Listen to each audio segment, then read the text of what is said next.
All right, welcome to our next session. So this session's called the ActiveCampaign's Playbook, Elevating CX from Visitor to Customer.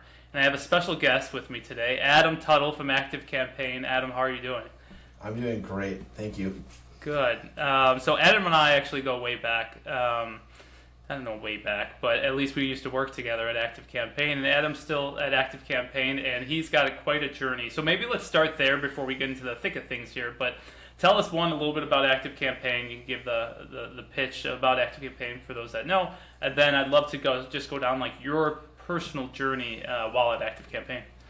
Yeah, so ActiveCampaign, very simply high level. We started as an email marketing platform many years ago. But I would say really over the last decade have pivoted to be very centric to marketing automation. So that's kind of, I would say, the foundation of everything that we build or do. We also have a CRM in there. So kind of email marketing automation, CRM. But even those things tend to center around automations. And we've been doing it quite a while. Got customers, in about 180 countries globally. So yeah, it's really, really fun. Can you mention how many hundreds of thousands of customers now? Do you remember? I will say more than 170,000. Nice, 170,000. So, and actually, one other question on that: I know there's several. You said several types of countries. What types of customers are usually the best fit for ActiveCampaign that are using ActiveCampaign? Yeah, so we definitely have a variety, right? So I would say we've probably more focused on SMBs over the last, forever. But we definitely have been marketed, even a few enterprise. But I would say kind of our sweet spot is the upper end of SMB and maybe the kind of bottom barrel of mid-market. And again, sometimes, that's kind of the cool thing about softwares like ours, generally speaking, is not everyone that's in an enterprise company or a large company needs an enterprise solution for what they're trying to do. And so we can often meet the needs just kind of depending on, what's going on with where the customer's at and what they're looking for. Nice. And so let's kind of dive into what's probably most important is understanding your background a little bit, Adam. So give us the story of, your journey so far at ActiveCampaign. Yeah, so I've been with ActiveCampaign for just over 11 years, kind of getting close to that 11 and a half mark. I started when the company was very small, so right now we're about 1,000 employees, maybe a little bit under that. I started when we were at 9 employees, and I started in a support role. And so I knew nothing about tech, nothing about SaaS. I didn't even know what SaaS was.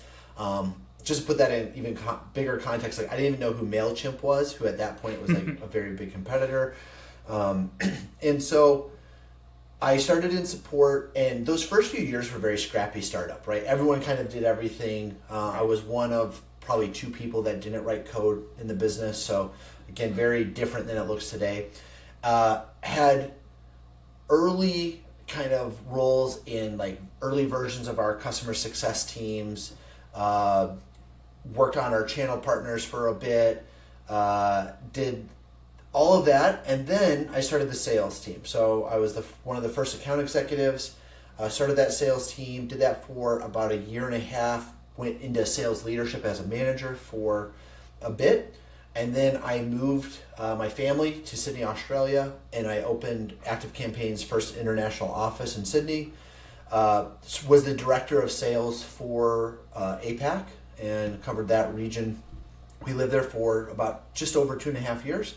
Then came back, put myself into ops because I realized that with where I wanted my career to go 10 years down the road, I needed more ops exposure.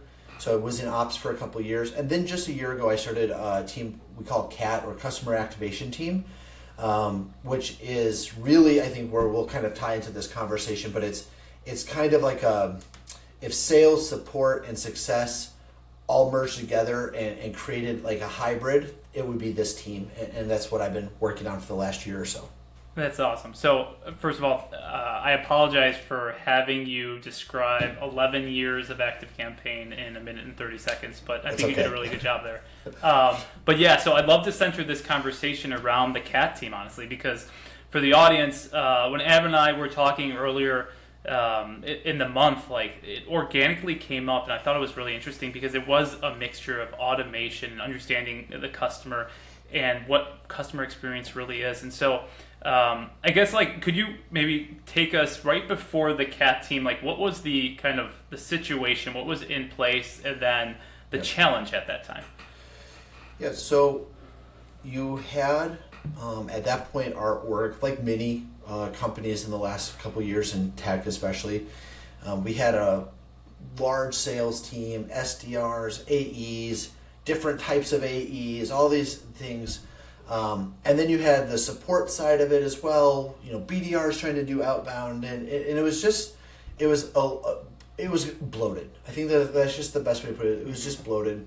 And so we started looking at the business need and saying, we don't always need, like, we're a pretty transactional business. A lot of times we still generate hundreds, if not thousands of accounts a month just from people signing up through the website. So it's a pretty, like, simple to get going platform. And so what we looked at is, like, does everyone always need this, like, long sales process, or can we streamline the process, be a little bit more hands-on with the customer? So instead of trying to qualify somebody up to a sales rep over here or a sales rep over there, maybe that's the solution sometimes, but maybe it's not. And when we say maybe it's not, what we are looking at is, what if we could create a really great experience where someone comes to us and we say, hey, like, what brought you to ActiveCampaign? And they're like, oh, I need to, I just want to switch this provider, and I like it, I need marketing automation, but I don't know where to start. And we're like, cool, we'll help you build your first automation. And so we build it with them on a call, or we help them set up an integration, or we help them build a pipeline in the CRM, whatever it might be. We get those questions answered, and then we help them sign up.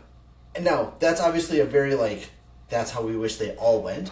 Yeah. On the flip side of that, what we also do is, like, my kind of motto to the team is identify the pain point and then identify who's the best person to solve that in our business. So in a lot of cases, it is sales. Maybe they need legal negotiations on a contract, or they have, we can't solve their problem quickly. Like, maybe we can help them with that first piece, but they have like 5 more pieces they need to figure out over the next month. That's not my team's job. My team is going to help, like, during our 2-week trial period, can we help you get converted? Can we solve your pain point? And if we can, we will. And if we can't, we're going to do everything we can, and then we're going to get you connected to the right person. And so that's really where this idea came from a year ago as we started diving into it. And so just to clarify, so before this, it was just a mix of different sales teams, and you had a sales team that was just qualifying and sending them over to a closing salesperson, right? Yeah, and so let's think about it from a customer perspective side, right? So let's say that I'm on an SDR team, and I'm qualifying this lead up, and they have a problem, like maybe a bug, or they think there's a bug, or something like that. Well, in that case, then the SDR creates a support ticket, they hand it off to support, they might follow up, but you've now disconnected, and my team tries to just go in and solve the problem. So we actually get on a lot of times where someone's like, this automation's broke, I built it, it didn't work. And we're like, oh, no, we can help you fix it. So we'll go into it with them. We try to help them get it fixed. We help try to solve the problem. And so that's where you see, like, we're trying to figure out who is the best person to create a great customer experience, and can we streamline that process as much as possible, as opposed to, I'm just worried about a quota, I just need to get it passed off to somebody else, or we would just want to remove some of that behavior, at least on like level 1, and try to help the customer really just enjoy their overall experience with us. And then again, if we need to get them connected to sales because that's the best fit, we can sell that and be like, hey, like, you really need to talk to this person because they're going to be able to help you answer A, B, and C. Oh, great. So it's a more fluid process for us. And I guess I want to point out something for all the listeners here, because you think of things differently from like a B2C lens to the B2B lens, and I find this conversation really interesting because, like, in a B2C company, like, you're just trying to answer that question that's coming in as fast as possible. Hey, where is my order? And you're trying to automate and get them that answer as soon as possible. Done. And I think what Adam's trying to do, and again, correct me if I'm wrong, Adam, is providing that same sort of philosophy, but on a B2B side, as someone earlier in the process of like, there's a simple pain point. How can we solve that as fast as possible without having you go through several different steps? Do I have that right, Adam? Yeah, 100%. Because, because we tend to focus on the SMB market, we often have small businesses that are just a couple people, or maybe it's, they might be an e-commerce store that does $1 million in revenue, but they're a team of like 5, right? So, and sometimes the problems that like, the thing that I think like anecdotally, this is just from my experience as a whole, is generally speaking, not always, but generally the problems that people are trying to solve, especially in marketing automation, are not like life-changing or revolutionary. It's pretty straightforward. And yes, there's a lot of ways that you can approach that. There's nuance to the business and things like that, but I don't think that we need to overcomplicate. And again, sometimes if you can help someone solve just that first piece, or you can remove that first barrier, then they're willing to run with it. They're willing to say, okay, like, yes, this actually meets my need. And that's all we're trying to do, is tear down that very first wall, that barrier to entry for them, so that they can like see the full potential or see the opportunity. But we don't need to help them set up their entire account usually in the first go. We just need to make sure that we can solve that for initial pain point. So talk to us a little bit about like your team in terms of like the skill sets that they have, and how do you teach them those skill sets? Yeah. So what we did when we created this team is we hired 100% originally in-house. And we literally hired people from sales. We've hired former SDRs. We hired support reps from our support teams. We hired people from our customer success team. And so we kind of brought this amalgamation of people together. And everyone, for the most part, had been in the business at least a year. So they had a really strong foundation. And we wanted that because we felt like, especially to kick it off on the right foot, you couldn't spend 6 months training people. We had to get people that were a little bit more like already invested in the tool. They knew what it was. And we had to really focus on that group of like the soft skills of kind of teaching like, great, you solved the problem, but remember to send a custom order afterwards, or ask them if they're ready to buy, right? So there's some of those like kind of sales skills that maybe don't come as naturally to someone in support, or it hasn't been the motion that they're used to. So it was more teaching those soft skills. And then what we've looked for new hires that have come in from the business, outside the business, in the meantime, are people that are probably, for the most part, in that like 1 to 2 years of experience. So maybe they're just even like right out of college. They've had a few like good internships, things like that. But we want people that are ready to like solve problems and that are curious. And I think that that's really important. Is we can hire a lot of people that are talented, but if they're not curious, if they're not willing to kind of ask those questions and dig a little bit deeper, then we're probably not going to align perfectly with them. The other thing that I would say for me was incredibly important on version 1 was every manager I brought in. So I have 4 managers globally. Each one of them has sold ActiveCampaign in the past. So they had a foundation in sales, but having watched them all for quite some time, I knew where their skill sets lied. They were willing to go a little bit deeper. They were willing to jump into tickets and chats and things like that. So you kind of look for the people that were like a good fit in that sense. But yeah, that piece was also really important to me, is I wanted people that had actually shown customers the product before, had walked customers through, who understood the value that we're adding, because then they're going to be able to teach their teams and coach their teams on those things, no matter where they come from. So it's like if I were to, again, clarify that, it's like I would just say 2 parts. Like, one is the product expertise, and the other part is just the curiosity on the other side of the prospect's business, and merging those 2 worlds together. Yeah, and in fact, we actually call the team internally, we call them product experts. Like, that's like their like official title, is that they're a product expert.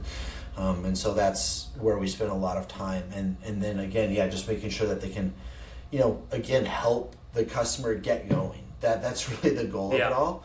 And it's been really, there's lessons to be learned all the time, but it for the most part has really worked well. And it's just now continuing to adjust levers and tweak knobs here and there to just really get us to an optimal state. Now, I want to take this conversation just to the next level, and if the answer is like we don't do much, that's perfectly fine. But when it comes Sure. to automation and utilizing some sort of AI, whether that be something as simple as ChatGPT or just understanding more of like the data coming in, is that something that you and your team work closely with? Yeah. So we use our automations very, very heavily internally. So we use our own tool for our entire org. Generally, where ours fall right now is kind of twofold. So the first side of that would be like our routing. Like I said, I've got team members right now in 4 continents and a few extra countries. So we have a lot of teams. We have languages. So we have team members that speak Spanish, Portuguese, Italian, French. Can I stop you really quick on that, Adam? Yep. So I think that's super important. Like, just talk about the customer experience. So you're saying to me that no matter where you're at in the entire world, almost no matter what language that you're speaking, you're able to connect with someone in as little as what amount of time? Is that true? Yeah, it should be like almost same day from creating a trial. Wow. And now that would be, for the big languages, like I said, English, Portuguese, French, Spanish, German, Italian. That's kind of where we fall at this point. But those are the for us, those are anyone that speaks those languages is probably a great fit for a customer for us. And so the automation piece is trying to figure out how do you get thousands and thousands of trials a month.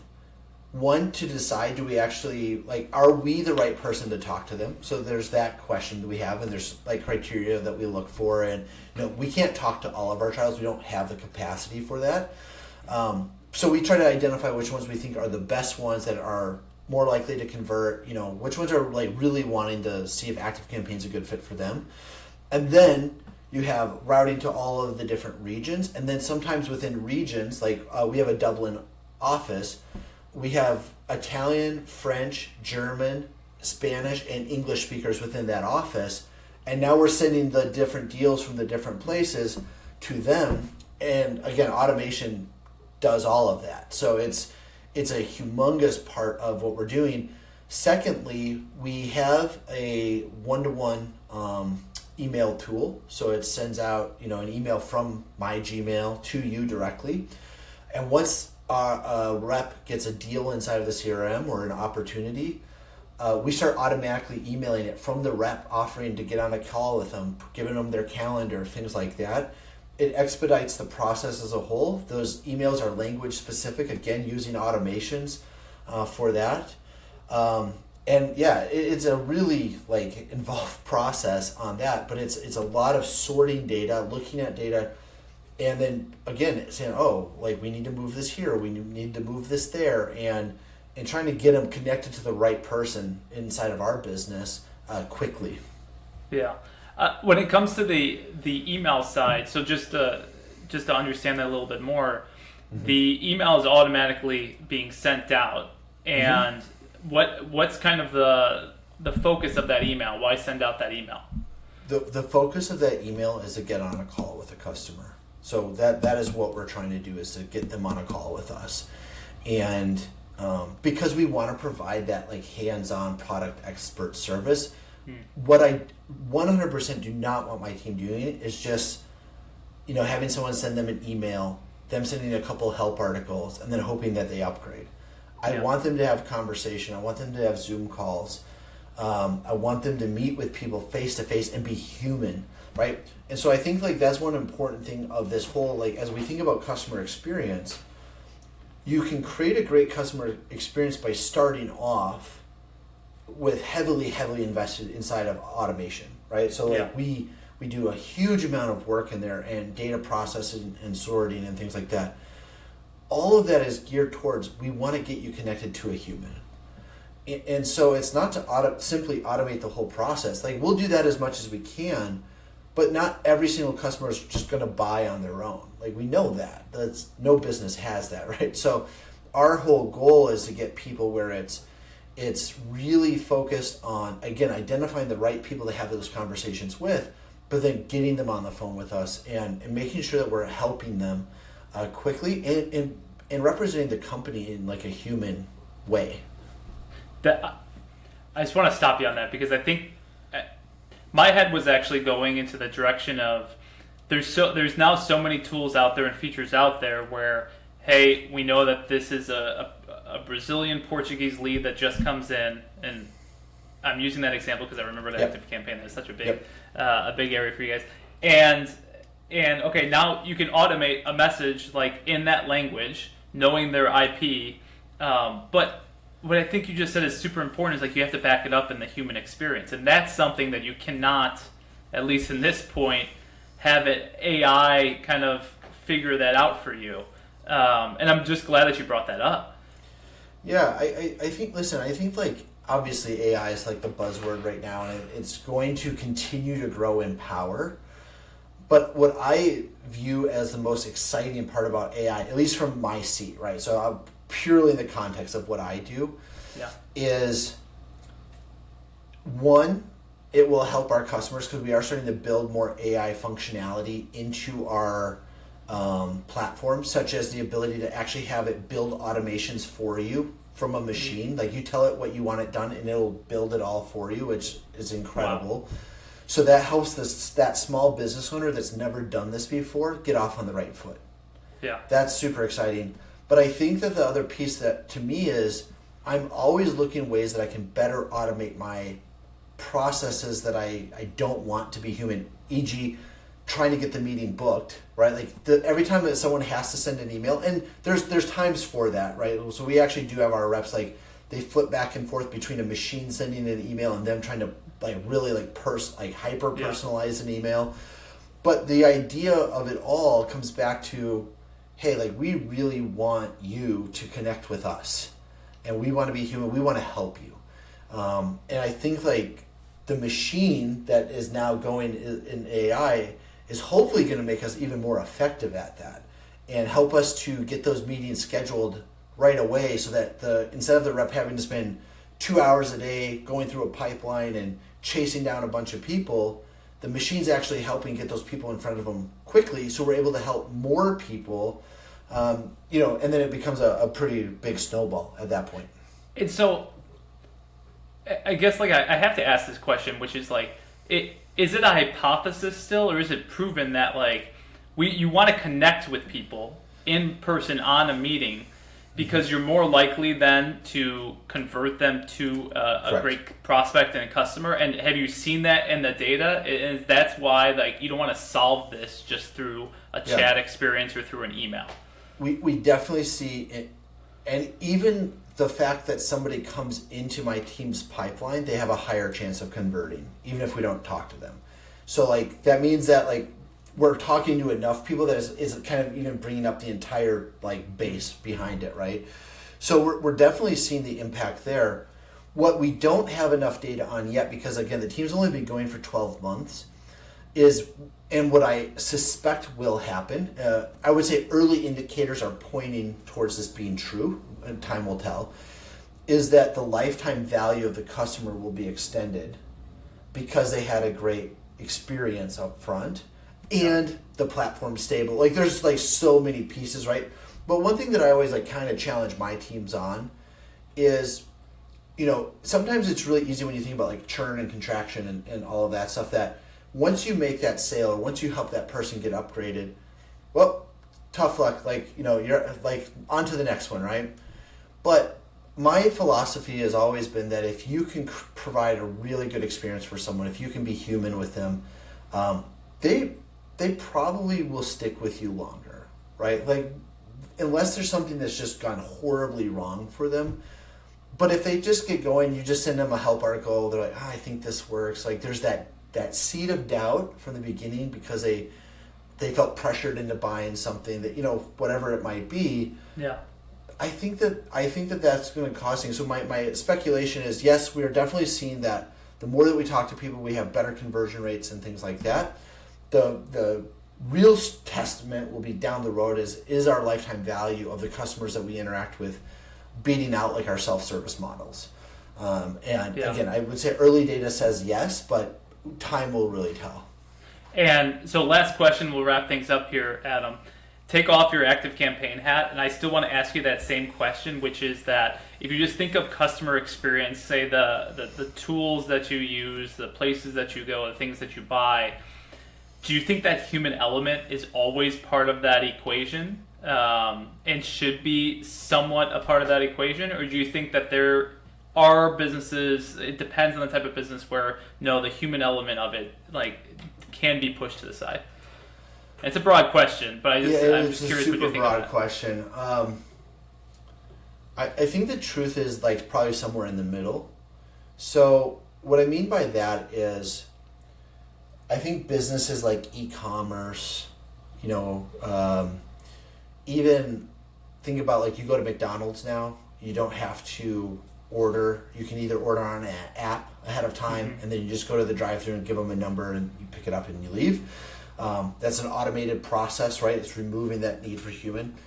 But I still believe that in B2B especially, I think that the need for human will always be there to a degree. What I think that this will allow us to do is hopefully more human, right? What I think that we're going to start seeing is more and more tools have those initial steps, or maybe okay, I signed up for a trial, or maybe I purchased directly through a website, something like that. And then the human side will be just more to make that person feel supported, and it'll be more of a relational thing, as opposed to being just purely transactional of, here's your checklist, let me give it to you, right? Okay, let's automate the checklist. But if you don't do the checklist, I'm going to call you and I'm going to say, hey, are you having trouble with the checklist? Can I help you? Right? So I think there's things like that. But I definitely don't see, at least in the next decade, the human side just purely going away. But I do think that things will become more and more personalized. And I guess for me personally, I don't think that you can just hyper-personalize things without a human touch at some point. Love it. Well, Adam, thank you so much for your time. It's been super interesting talking with you, and I'm hoping everyone here also has enjoyed the time. Yeah, thank you so much. I really appreciate it. No problem. And again, thanks to Adam, his team, congrats, and good luck to the future as well, too, with building out that team. Thank you so much. All right. Bye, everyone.